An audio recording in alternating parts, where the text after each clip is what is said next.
Welcome, everybody, to Rightsize Your Life. We're the virtual program produced by the Southern California News Group and the Bay Area News Group to help you simplify, organize, and beautify your home to live your best life now. I'm Sam Dunn, the Senior Editor for Premium Content here at the Southern California News Group. And I want to say thank you to our Reader Reward subscribers for supporting our virtual programs and supporting our newspapers. By the way, if you are a Reader Reward subscriber attending today, you're automatically entered to win a $50 gift card for Amazon. Just don't go buying more stuff with it, okay? If you're not a subscriber, we need to talk. Why aren't you a subscriber? Please become a stakeholder in local journalism. Go to scng.com/subscribe, find your local paper, and join us as a regular reader.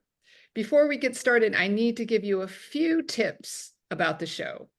If you have questions, and we hope you do, we hope you have a lot of questions, please use the Q&A feature on your Zoom toolbar. You'll see it at the bottom of your screen there. The questions will be addressed at the end of the presentation. But certainly, if you want to make comments, use the chat feature found on your Zoom toolbar as well. If you want to talk to people or just add comments, that's what the chat's for. Again, remember, we really want your questions. We're going to answer them at the end of the show, but use the Q&A feature. And don't worry about missing a thing. If you want to go get a cup of coffee, what have you, this session will be videotaped and a link is going to be sent to you so you can share it or just revisit some of your favorite moments. It's also posted on YouTube and at scng.com/virtual events. And that's also where you can find all of our past virtual shows, as well as see what's coming up next. Now, speaking of what's coming up next, it's my pleasure to introduce our show's host, Marnie Jameson. Marnie's a syndicated columnist for our news group, and she's read in papers nationwide. She's also a popular speaker and author of several books, including Rightsize Today to Create Your Best Life Tomorrow and Downsizing the Family Home. Marnie, welcome. I'm so excited to have you here. It's my pleasure. Thank you so much for having me, Sam. Well, I can't wait to hear what you have to say. I need to know what you have to say, so I'll get out of the way and let you get to it, okay? It's a good reminder for me too. I'm right there with you. So, well, welcome everyone. I hear we have quite a group out there, and I know that some of you have been following along with my syndicated column for many years, and I just celebrated my 20th anniversary somehow of writing this column. That's 1,040 columns for those of you who are not as good as math, at least not as good as I am. So, the question is, I just wrote another book, my 7th book on right sizing. And some of you might rightly ask, what more could this woman possibly have to say? And that's a very good question. So I wanted to kind of start off by talking about why this book and what it does that my other books are not doing, and then get on to how we can live a right-sized life, a better life for the rest of our life. So really, after writing a few books about downsizing, which implies, let's face it, getting older, we're not quite ready for that slide, Julie. After writing several books on downsizing, I thought, God, that's sort of depressing, Then I write another book about converting everything you own into a legacy and into meaning, which is really code for when you die. And I thought, gosh, I really need to cheer myself up and not talk about aging or dying, but really about living and making the most of right now. So I want to talk about, really living a right-sized life is what we should be or should have been doing all along. But this is the catch. The ideal home and the ideal place isn't static. It changes as we move through the stages of our lives. The problem is we don't keep up. We stay where we are, even though the home is not working for us anymore. So we stay in a house because it's for jobs we no longer have, or for schools, to be close to schools our kids no longer go to, or just because we have all this stuff in the attic that's weighing us down and it's just too much trouble. So this is not a reason to stay where you are, folks. And I'm trying to, every time I hear it's too much trouble, I almost get hives, because I really, we get one shot at this, folks. So let's make it our best. So as we talk today about getting a better organized in our homes, but also getting organized about where we live and about right sizing, we're going to go beyond the attic and the garage and the cupboards and the closets and ask some bigger questions. So like my book, today we're going to take you from where do you live and why? And where should you live and why don't you? And how do you get there?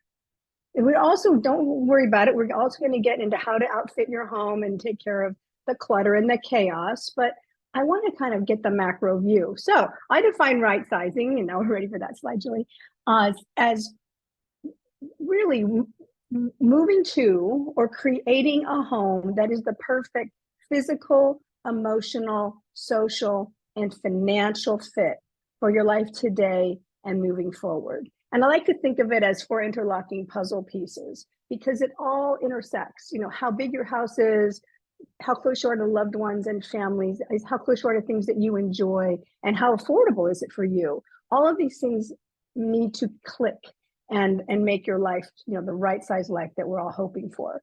So I break right sizing into 3 parts. Next slide, Julie. Is where you live is one. Where in the world? So we're going to start with the macro. And then in what? In what kind of housing? And then we get to with what? With what are the contents in this perfectly right-sized home? So starting with the first third of this is the where. So I think go to the next slide if you like.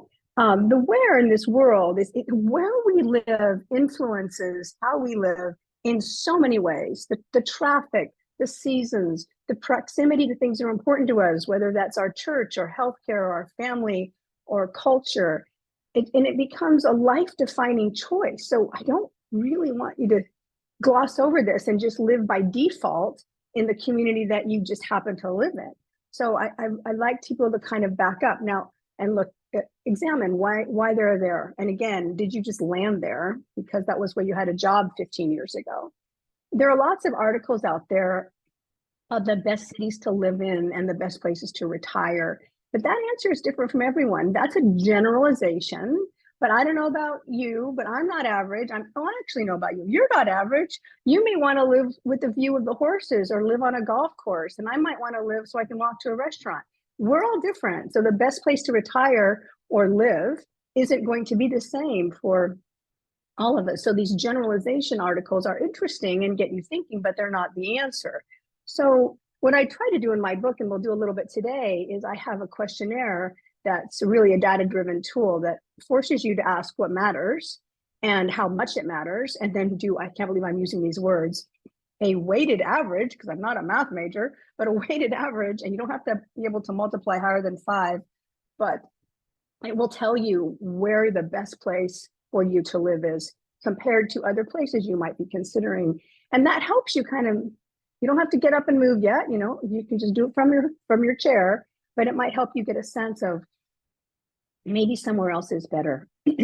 So the question of where, ask yourself, where do I live and why do I live here? And ask yourself, is it because of a job you no longer have or you no longer need to commute to? Is it near schools your kids no longer attend? Do you live in the house because it was what you could afford at the time you bought it? And maybe now it's too expensive, or maybe now it's, you can afford something better. So, you know, don't let that lock you in.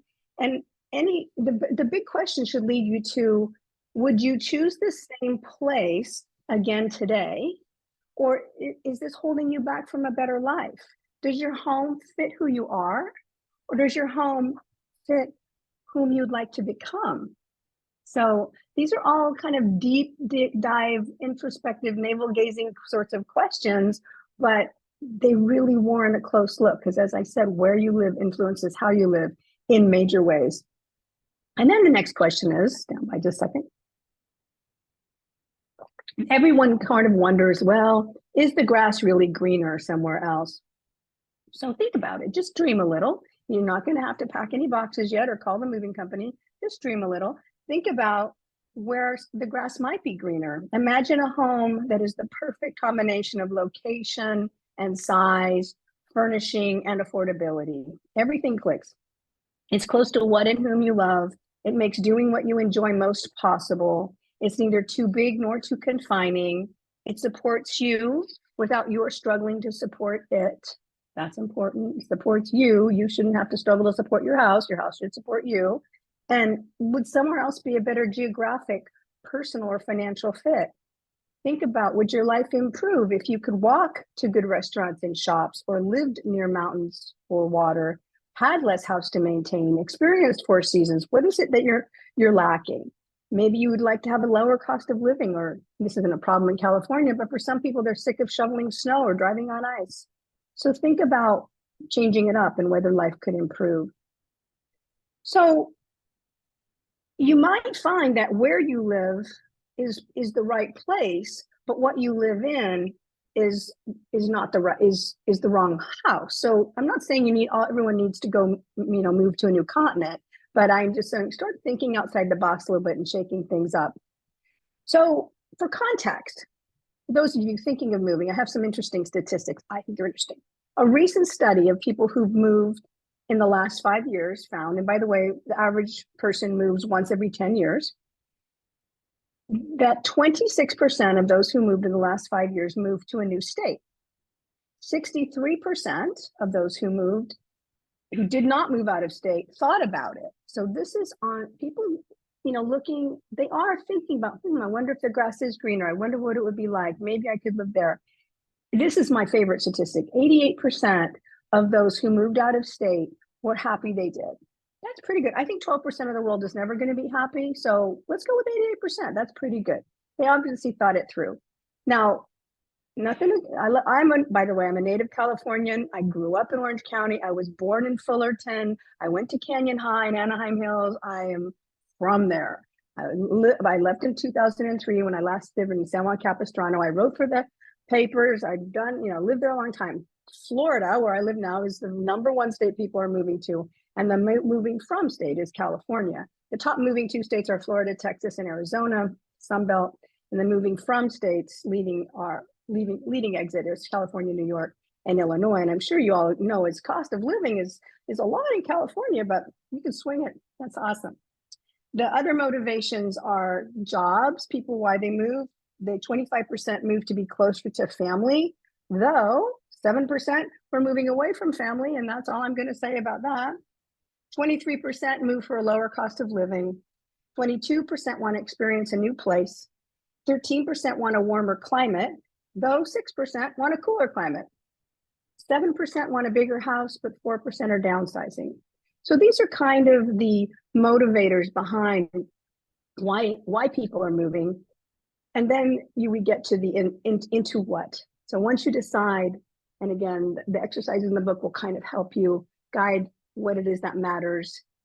And because the decision is multifactorial, it helps you decide, like, well, it matters that I live to family, but it also matters that I have good weather. But how much do each of these things matter? So you weight them on a scale of 1 to 5, and that's how you get your weighted average. And you find the places that offer the most of what you want. You won't get it all. I can't live by all the kids, right? I can only, make it do so much, but can't live in 5 places. Well, maybe if you want to have 5 homes, but who needs that?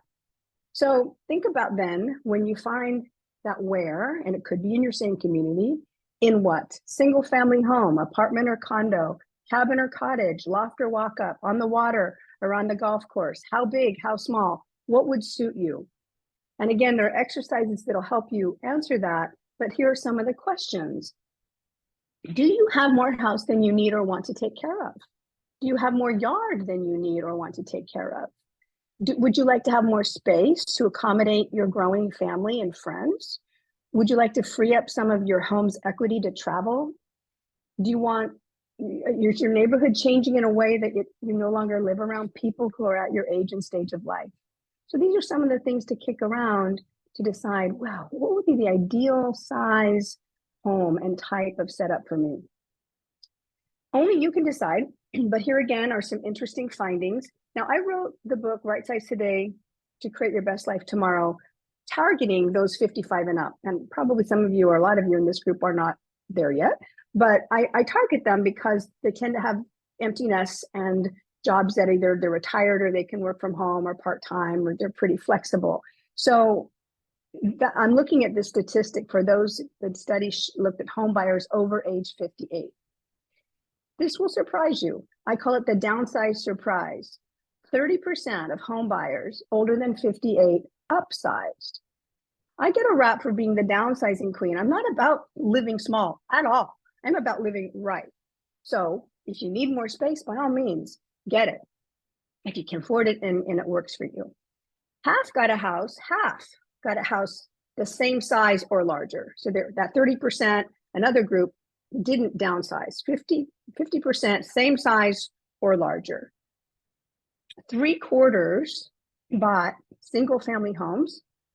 So they're not moving into apartments per se. Excuse me. And nearly 1 in 5 bought homes over 3,000 square feet. Only 7% bought into senior communities. Nothing wrong with senior communities. They offer wonderful options for a lot of people.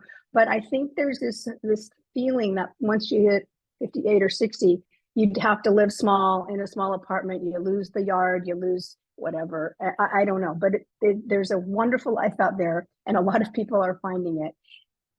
And I take the book. I think it's important to kind of conceptualize. I chopped it into 3 sections. The first section were all these exercises. Should you move? If you should move, where? In what? What's driving you? What's making you tick? What's right for you? And then I give you a breather in the second part. And the second section of the book, I talked to those who made the change and asked why. We delved into stories of people who right-sized. And some of them it backfired. Like, what went wrong? Some of them, stuck the landing. So, I think it's always interesting to read about people who tried to make their life their best life in the last third, and how they did it. So, for example, one woman, she actually lives not far from me. She was 75 or so, and she loved her home, loved her community, but her knees were bad. She'd had knee replacements, and her bedroom was upstairs, and she couldn't make a downstairs master. So creatively, she put in a really beautiful looking elevator to get to her bedroom every night. And now she said, I have added 13 years at least to this, living in this house that I love. So retrofitting can really mean right sizing. Another woman, a couple, they had a beautiful home, family home, raised the 3 kids with a pool on a lake, and nobody was coming home anymore. It's too much house for them. The kids were up in Chicago, Wisconsin area, and they were down in Florida. What they did was brilliant. They sold the big family home and bought 2 homes. They bought a small house here in Florida because they have a lot of friends here, and they bought a small lake cottage up near the kids, so they can be with their kids and grandkids. So they got 2 for 1. For them, that was right sizing. So I think there are a lot of creative ways, but what they have in common, these people, is they think outside the box, and that's what I hope I'm leave you with a little bit today. Okay, so the third section of what we talked about the where, we talked about the in what, and Julie, the next slide is with what. So either way, whether you move or stay, this is where I'm gonna be the nag that I am. Right sizing involves taking inventory of all your stuff and deciding what does and doesn't belong in your home and your life going forward. So that's an ongoing process. I think right sizing is a daily habit. I have a bag in my closet when I look at something and I go, no, this is going to go. I have a box in the garage. I put things in there from time to time when it's time to go. So I'm not doing one big purge, although that's not a bad idea, but it's an ongoing process. So I'd like you to think about all the time what you need going forward in your life. So what I really want people to decide, excuse me, I'm getting over a cold, it is once you've answered the big questions like where to live, and you get that perfect house in that perfect place, don't junk it up. So next month, we're going to talk about downsizing your stuff and downsizing your family home, but you'll find out one of my Marnie mantras is need, use, love. If you don't need it, if you don't use it, if you don't love it, what are you doing with it? Get rid of it. Another of my mantras is a little bit of great beats a lot of mediocre. And these are columns I've written, so you can Google these in the paper that you guys get and find these stories. But it's important that you think about quality versus quantity. So here's a little secret. My agent doesn't like me to share this, but I really wanted to have the last third of my book be the whole book. The whole book, I wanted to call it Buy It Once, Buy It Right, because I think the secret to living a lean, clean, simple, downsized in the best sense, clutter-free life is to buy everything right the first time. Because why are our closets and cupboards so crowded? Because we get a set of sheets and we're not really crazy about them. They're hot, or they pilled, or they're too scratchy, or they're too wimpy, or whatever. And then you get another set until you find the set that works. But then you keep the other three that backfired because they're sort of new and you paid good money for them. So you end up with this closet, linen closet full of stuff. So the same with towels and cutlery and glasses, drinking glasses. We don't know what we're doing, so we buy them badly, and then they clutter up our lives. So the last section of the book goes room by room and talks about what every room needs and how to buy and outfit those homes, those household goods, because by teaching you what the best properties are. Like, what are the properties to look for in a wine glass? What are the properties to look for in a kitchen cutting knife? What are the properties to look for in a mattress or in your towels or in your sheets? So you only get things that are really lovely and elegant and serve you and lift you up and don't clutter your life. So that's a really, I think, an important idea. And that's where we wind up with what is buy it right the first time. And using my book as this, but the point you could take from this is be a better shopper, be a more informed consumer, understand, don't go by the marketing hype, but understand the properties that make a product or an item excel at what they do and do their jobs brilliantly and buy accordingly. So that's the gist of that. So, okay, we've talked about where you should live. We've talked about in what kind of housing. We've talked about what you should live with. And the question now is, what's stopping you? What's standing between you and that really beautifully conceived right-sized life? And I'll let you answer that for yourselves, but I'm going to throw out a few assumptions, guesses, things I've heard from many years of writing columns for readers like you. The furniture. I have too much furniture. I don't know where I should sell it. It was expensive. I want to save it for the kids. Let me tell you right now, the kids don't want it. Leave me on that. They just don't, you've got this attic full of stuff or this dining room full of furniture, and that's holding you back from leading a better life. Really?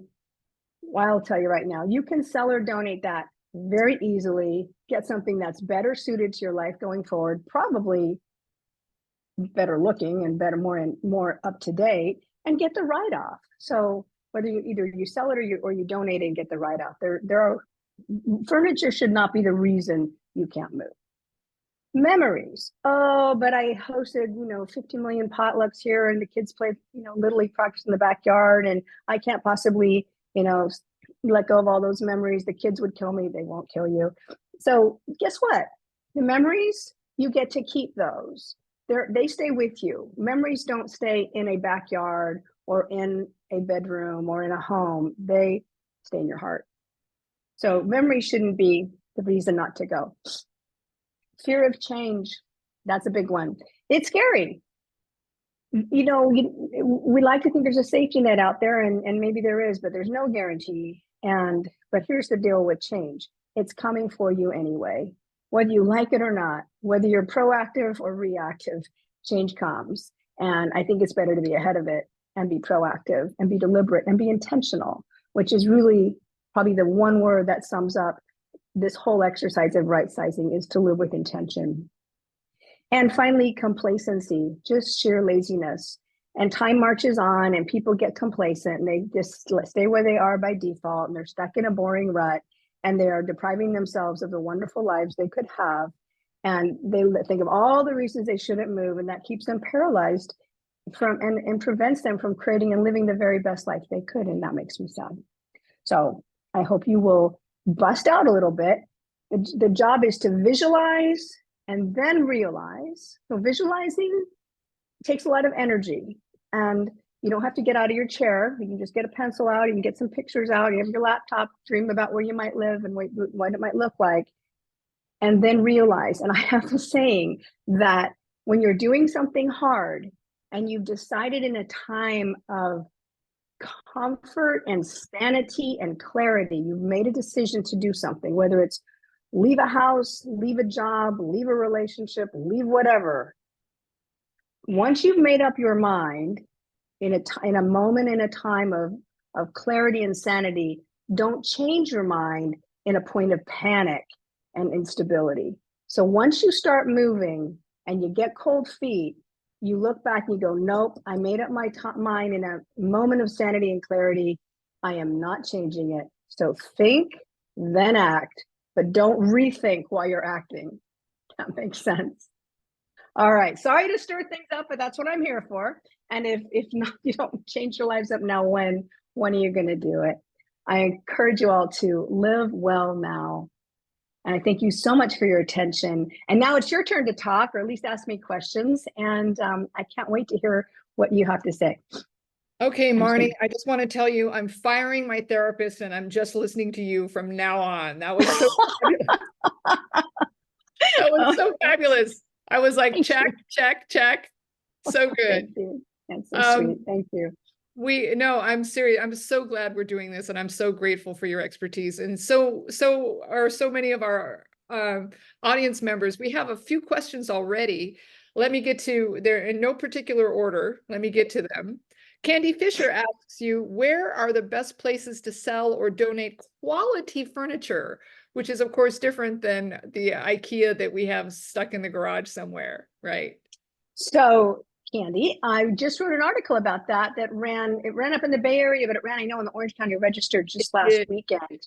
Just so you know, I put the link in it, you guys. Check out those columns. This column is at the top of the list. So I'm sorry, go ahead. Oh, great, Sam. Thanks for making it easy on folks.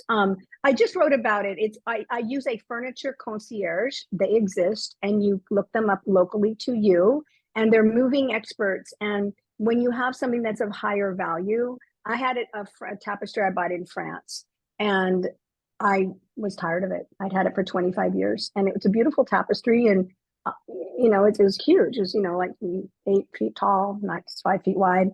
And she found a French antiques dealer who bought it. She sold it to him, made a commission, and I got the rest. So it was a win-win, and that's how you handle that. And now I will be honest that what you think is valuable, they may not. And you could have paid a lot of money for something many years ago, and it could be extremely well made, but value needs a market. The market is what determines value, not so much what you paid for at retail so many years ago. So if there's still a market for it, these furniture concierges are the ones to say, oh, well, we can see, I think there is, and they kind of know where to post things and who to call, but get ready. You may be disappointed that you're not going to get what you want, but you will get the freedom, and you will get the thing off into better hands, and you'll probably get a little cash. Sounds good to me. I learned that lesson of value with my mother's pearls, by the way, but that's another story. Maybe but they probably mean something to you. Right. You keep those. Yeah. Exactly. That's one of my tips, Sam, is when I'm cleaning out a parent's home, keep the precious and the small, not the large. So keep the pearls, not the piano. I love it. I love that. Thank you. Let me get to more questions. We have quite a few now. Oh, I'll stop being so long-winded.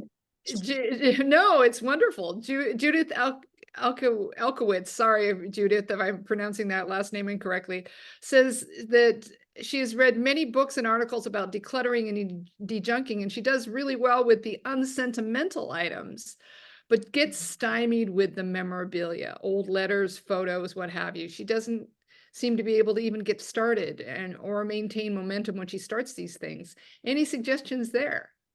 Well, you are on the tough stuff. I always talk about put that stuff that you just mentioned into the pile of postponement and deal with the big stuff, and then come back to it, because it is time consuming, and it can be sort of small in size. So scanning photos, 100%. And I go through some of these in Downsizing the Family Home, one of my books. I go through each of these sections. Scanning is the way to go with photos, because you can make CDs of them or DVDs or whatever people are looking at these days, put them in the cloud, hand them out to everyone in your family. So if you have a fire, somebody else still has them. That's the way to go. And you can get rid of the snapshots. And, you can keep a few precious, books of albums or folders of great memorable photos, like wedding photos, what have you, but you don't need every Halloween. And the other is the letters. This was a really hard lesson too, but if they're letters from between two people and you're not one of them, Uh-huh. they're not yours. They're not yours. They never were.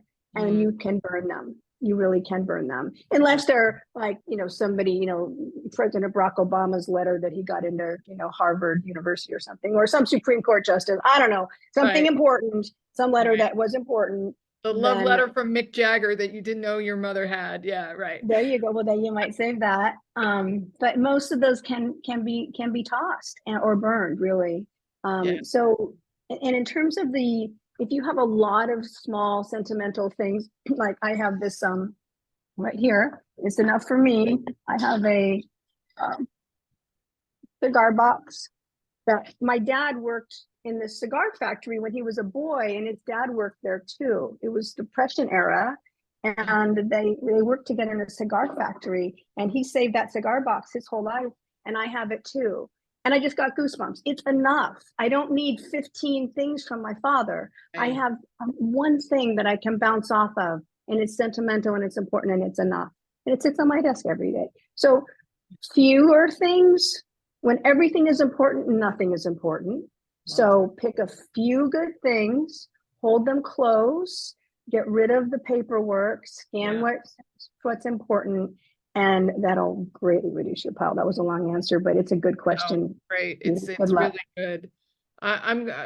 We've got so many questions now. We're not going to be able to get to everything, but we'll try.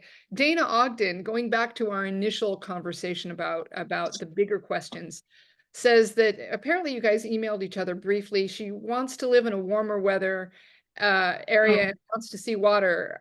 She's visited several places but hasn't found the perfect fit. Is there any suggestion for finding locations that might fit? She also wants to know, would you recommend renting first before buying? So great question. I do remember, Dana, I hope you finally got my email. It wasn't going through for some reason, so I hope it did. When you talk about beach communities in Florida, so do Airbnbs, visit these beach areas and stay a weekend at a time, and these in beach areas that fit whatever you're looking for in terms of climate, proximity to the water.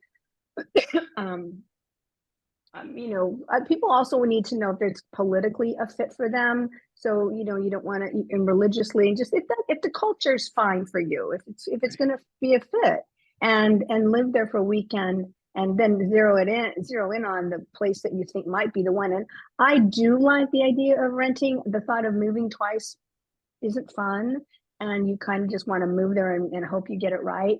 But my brother just moved from California to Michigan. He's renting, to be sure. He wants to go through 4 seasons. That's really smart. They're looking for a house there to buy. They'll see. So I do think that's important. And I do have a story of one woman in my book who did, try to move, and she rented, and she didn't like where she went, and she came back. So that's important too. So yeah, a little trial and error, but a lot of research up front is what's in store. It's what's called for. I love that you said to Airbnb. Just personally, I just did that in the desert this past weekend because that's the place calling to me, and it was the perfect size experience just to start thinking about it. Yeah, exactly. Nella Godoy, I'm sorry, Nella, if I pronounced that wrong, has a simple but fundamental question. When you're starting to do this purge, where do you start? Do you start with clothing? Do you start with the kitchen? Does it matter? That's a great question. And what was her name again? Godoy? First name, but anyway. Nella. It's a great question. And here's what you do. It's start in the place that's least sentimental and is big.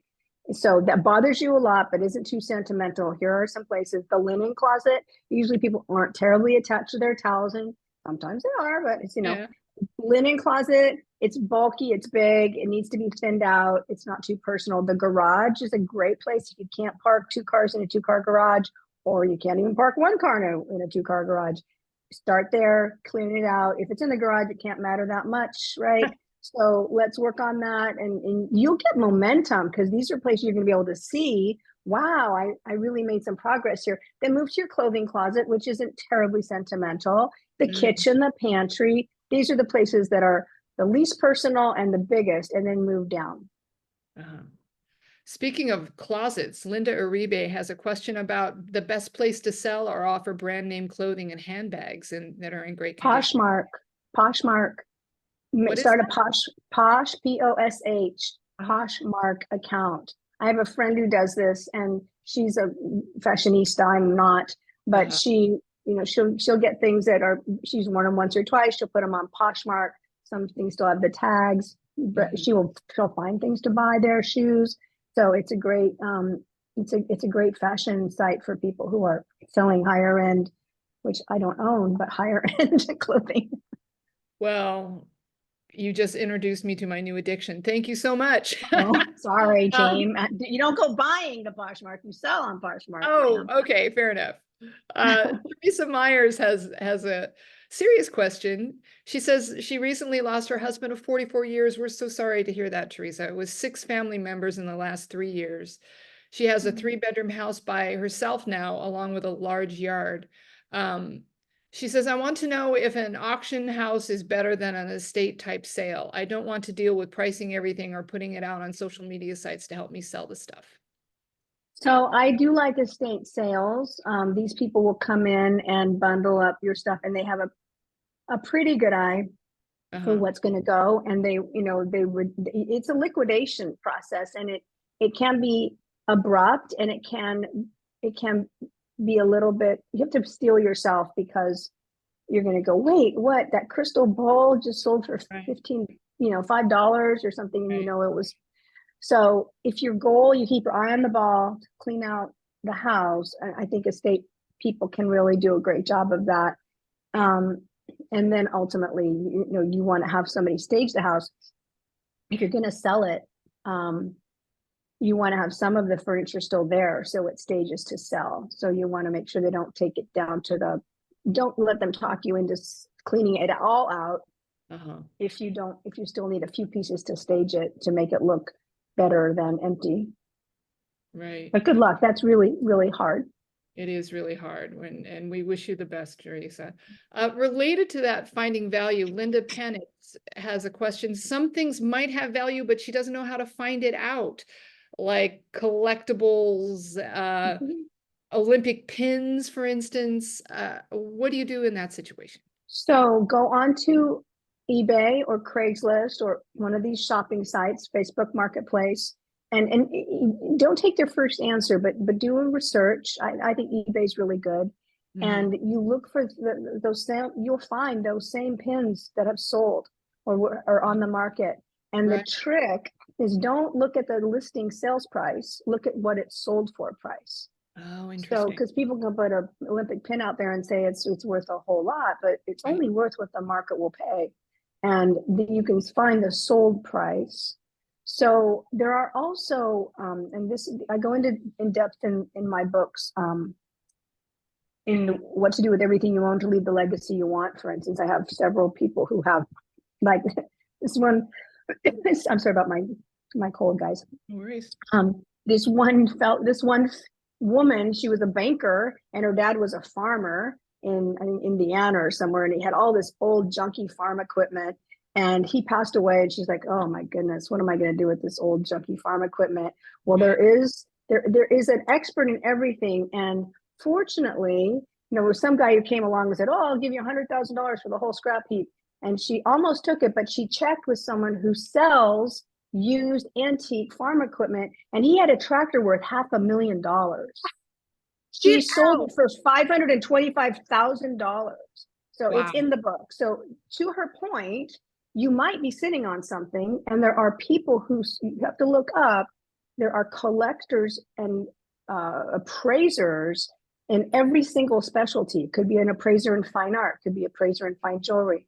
Now, you don't want to hire the appraiser to just look and see if you have anything, but if you think you have something, look it up online, and then find a person who's an expert in that particular type of item.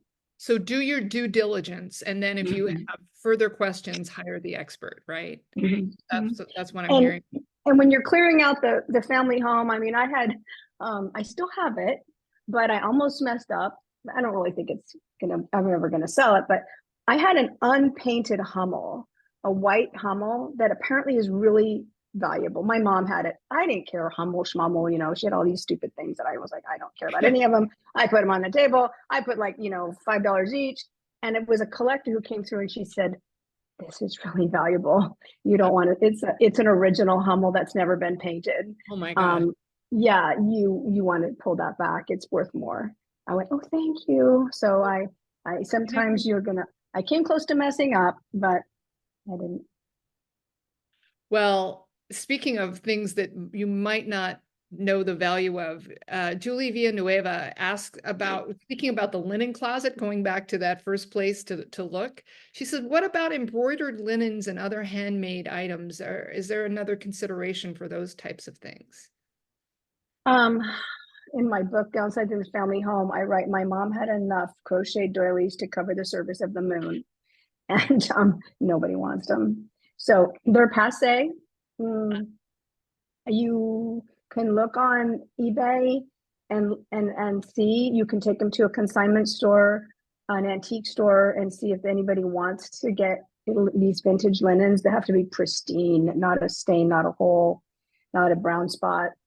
Yeah. But it's hard. I mean, it's a little bit, it is heartbreaking. There's a lot of hand time and hours that went into the stitchery, but it's just no market.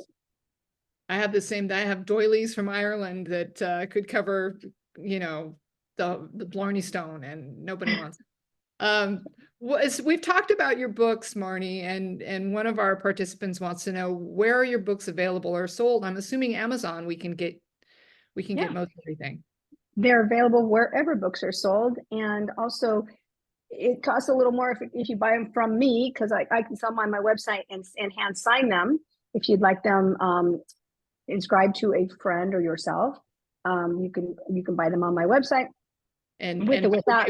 We have a link to the website, and I have it in the chat just so people know. Anyway, yeah, you can go on my website and buy any of the books from any of the sellers for their price. And then if you want it to buy from me autographed, because I pay for shipping, it's like $4 more. So, but anyway, for what it's worth. But yeah, they're available. They're all out there. Great. And now, can I ask a personal question? Yeah. You see all these books behind me? That's just a small fraction. If I were to do the pan shot of my entire house, it is just books. Yeah. What about books, Marnie? How do you make the emotional decision with books? Well, you're hitting home now. I'm a writer, obviously. Yes. I have lots of books and I love books. So but I do thin my collection out. I don't have a whole, I could have had a house lined with books everywhere, but I have made a concerted effort of letting go if I really am never going to read them again. Or, you know, I have my pretty coffee table books, but here's what helps me, Sam. I look at a newspaper, nothing against newspapers, you know how much I love them, as a kind of a daily thing. I can throw those away without having too much pain. Sure. A step above that is a magazine. I throw them away with a little more pain, but not a lot of pain, because another one comes in a month. Books are glorified magazines, which are glorified newspapers. So a paperback book is really a glorified magazine, and you shouldn't have a tremendous amount of stomach pain by getting rid of something that is just a glorified magazine. So it helps me look at it that way. And if they're, you know, kind of dog-eared and cracked on the spine, I do just throw them away. But you can absolutely see if your donation center or your library will take them and see if they will find a way to repurpose.